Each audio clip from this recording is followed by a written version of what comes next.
पालघर जिल्ह्यासाठी हवामान विभागाने रेड अलर्ट जारी केलेला आहे आणि पालघरमध्ये काल पावसाचा जोर होता, त्यामुळे पूरस्थिती निर्माण झाली होती आणि सध्या पावसाने थोडी विश्रांती घेतलेली असली तरी हवामान विभागाने अतिमुसळधार पावसाचा इशारा दिलाय। त्यामुळे पालघरमधल्या सर्व शाळांना सुट्टी जाहीर करण्यात आली आहे आणि पालघरच्या जिल्हाधिकाऱ्यांनी याबाबतचे हे आदेश जारी केलेले आहेत। तर याबाबतचा आढावा घेतला आमचे प्रतिनिधी हर्षद पाटील यांनी। पालघर जिल्ह्यात गेल्या 2 दिवसापासून मुसळधार पाऊस सुरू आहे। आजही हवामान खात्यानं रेड अलर्ट जारी केलाय आणि याच पार्श्वभूमीवर जिल्हा प्रशासनानं खबरदारीचा उपाय म्हणून ज्या शाळा आहेत, अंगणवाड्या आहेत, त्यांना मात्र सुट्टी जाहीर केलेली आहे आणि आपण पाहू शकता पालघर जिल्ह्यातल्या बहुतांश शाळा आज बंद आहेत।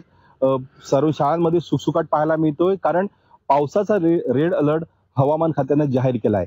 आपण जर विचार केला तर पालघर जिल्ह्यामध्ये जो पाऊस पडतो याच्यामुळे धरणं जी आहेत ती ओव्हरफ्लो झालेली आहेत आणि त्यामुळे सूर्या नदी असेल, वैतरणा नदी असेल, ह्या नदीला पूर आलाय। त्यामुळे नदीकाठची जी गावं आहेत त्यांना सुद्धा सतर्कतेचा इशारा देण्यात आलेला आहे। प्रशासन आता पाऊस जरी थांबलेला असला तरी प्रशासनानं खबरदारीचा उपाय म्हणून ज्या शाळा आहेत त्यांना मात्र सुट्टी जाहीर केली आहे। व्हिडिओ जर्नलिस्ट नाजिम खतीबसह हर्षद पाटील, झी मीडिया, पालघर।